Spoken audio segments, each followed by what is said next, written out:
Hey guys, welcome back to the channel. Today we're going to be talking about a couple steps to becoming a millionaire. How to get you from point A to point B, to if becoming a millionaire is your goal, right? So, the first thing we're going to talk about, a written plan, right? You need to develop a written financial plan. So, saying you want to be wealthy, that's not going to help you get there, right? You can't, just saying it means it's just a dream. It's never going to happen, right? You got to come up with a workable plan, right? You need to write it down, type it out, whatever you need to do. Put it on paper, whatever, right? And then follow through, execute, complete, right?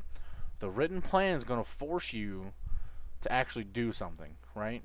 You need to calculate what you need to do to like what you need to earn, and everything you need to do, and how to invest, right? The plan isn't just having the goal; it's the whole thing, right? The dreams, the goals, the options, the freedom, right? Because the options, they require planning. You got to come up with all the ways you can accomplish that goal, such as opening, say like an IRA, or maxing out contributing to your 401k. And like there's so many different options, right? So the next thing we're going to talk about, you're going to have to get into the habit of saving money, right? Because saving money really means putting your own personal finances first, right? Think of saving money as a way of paying yourself first, right? By making saving money a priority, you're you're going to increase the chances that your financial future is going to be, way better than what it currently is, or better than it's ever been, right? Of course, you got to start with like an emergency fund in like a savings account. That way, you want to try your best not to touch it, right? Say 3 to 6 months, right? So whenever something happens, because accidents happen, you don't want to have to, be like, oh, like I don't have this money, I've invested everything. You don't want to go touch your investments. You need to have that put to the side, right? Make a point of saving, at least half of every pay raise, right? Explore your savings options to make sure you get the best returns on your money, right? Taking advantage of a retirement fund, like maxing out your 401k, right? And putting anything extra into, like a Roth or a traditional IRA and stuff like that. Diversification of your savings, kind of a big deal, right? That's really big to getting the most out of what you're putting in. And if you have a long time horizon before you stop working, say you're in your early to mid 20s right now, you invest in growth investments like stocks to increase your retirement nest egg over time, right? Don't be among all these people who their biggest, monetary regret is their failure to save, whether it be for emergencies or retirement. There's so many people who can't, like, if an emergency comes up, they can't afford it, right? Or they're 60 years old and they look at their retirement account and it's $50,000, $100,000. That's just not going to cut it, right? So the next thing we're going to talk about is to live below your means, right? Buying a big house or driving an expensive car, it's too big of a price to pay if it's going to reduce the amount of money you have available to actually put into savings or to invest, right?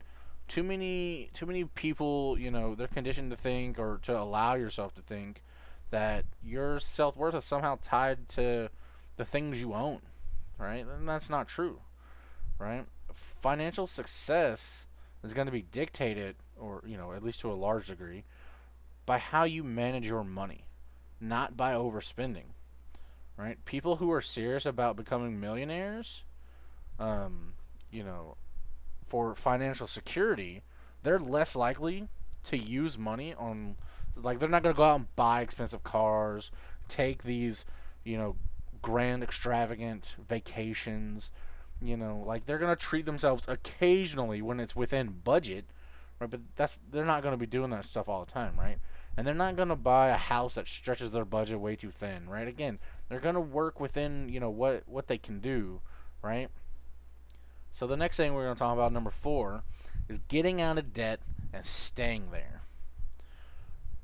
Paying yourself is better than paying a bank or a credit card company, right? Debt is not your friend, Right? I know a lot of people are like, oh, buy debt or on margin this, and oh, I leveraged my debt. And not all debt's bad debt, but high interest debt, terrible debt. You don't want that. Credit card debt, awful. Student loan debt, awful. You don't want that stuff, right? So when you're in debt, it's very hard to make progress towards securing your financial future because you're so busy. You got to pay your taxes and your debts before you can use any of your money for yourself, right?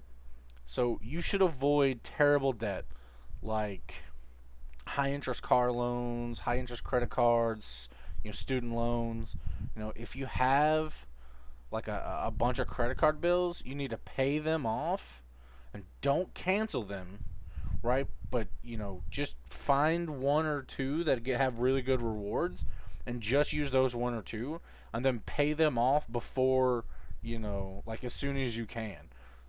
So if you use, say, $100 a week, every other week, just pay off that $200 that you spent, right?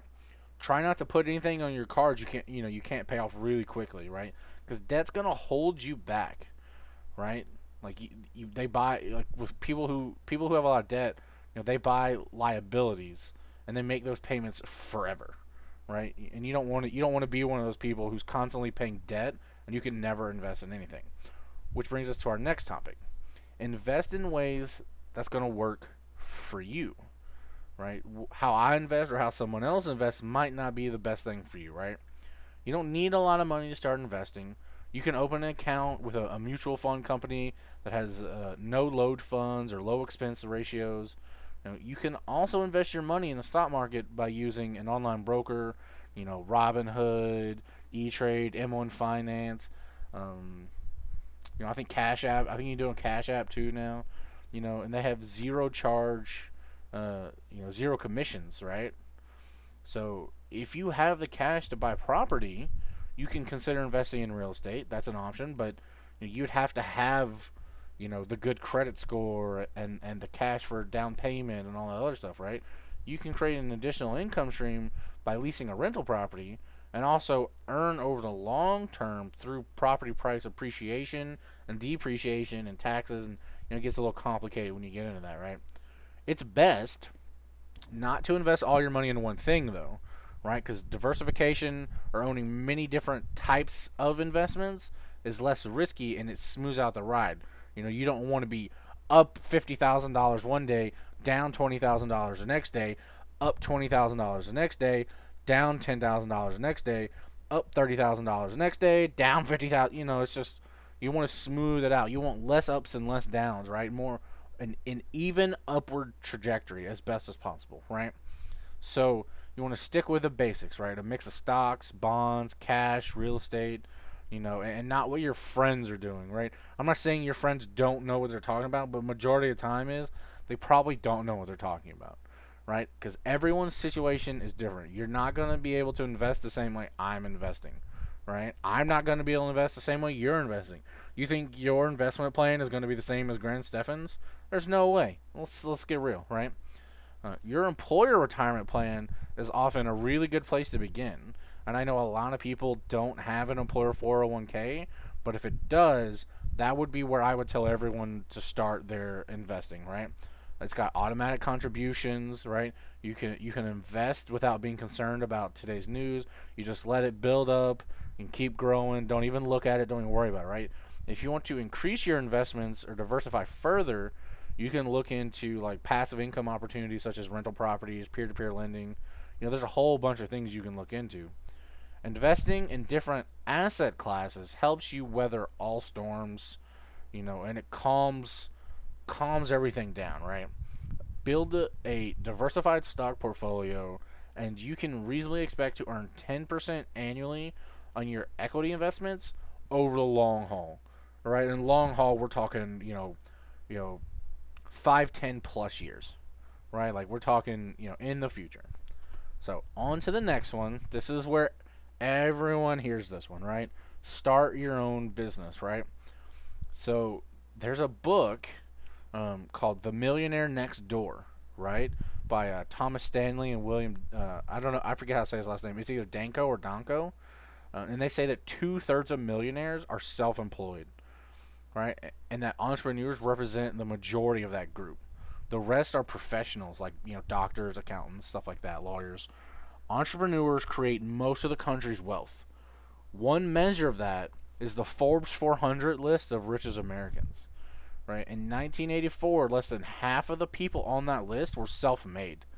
Right? And Forbes, says, but by 2018, right, a little, a little over 20 years later, right, Americans who had built their own fortunes made up almost 70% of the list. Right? So the reason why people are telling you to start your own business is because if it does well, right, it, you're hoping it does well, right? But most of the people who become millionaires or wealthy individuals, they started their own business. They start their own business from the ground up and they work at it, stay consistent, and do what they need to do to get the results they want to get. So that's why you hear this all the time, right? It's a tried and true method, right? If you get a decent idea, you get good work ethic, you put out a good product, good customer service, it's going to go somewhere, right? So the last thing we're going to talk about is getting professional advice, right? A good financial advisor can point you in the right direction so that you can get the right investments, the right strategies, and they can help you build your wealth and not just build it, but preserve it, maintain it, right? So, don't sit back and let your advisor do all your thinking for you, but you need to take an active interest in where your money is being invested and why it's being invested in those locations or sectors or however it's being invested, right? And if you can't afford to have a financial planner manage your money, um, you can probably find one who will review your portfolio and make recommendations for like a one-time fee, right? They might, like you can bring in, say, like we talked about at the very beginning, like your plan. You could probably come in with your plan, show them where you currently are, how you're going to get there, where you're going to get to, and how you want to invest, and they will tell you this is good, this is bad, you should change this, and it might be like a one-time $50 fee, $7,500, I don't know, right? But it'd be a one-time fee, and they'll be like, okay, like this is good, this is bad, and they'll tell you, if you actually do this, you might get to where you want to get, but you really have to stick to it, right? Because the plan is everything, right? So, on that note, I want to thank you guys for staying here for this video if you're still here this long. And I want to invite you guys to go down and leave me a comment about what you liked, what you didn't like. Maybe there's a different habit or step or something like that that you think would help in becoming a millionaire. Let me know what that is down below. And go ahead and give this video a thumbs up. And until I see y'all in the next video, y'all be safe.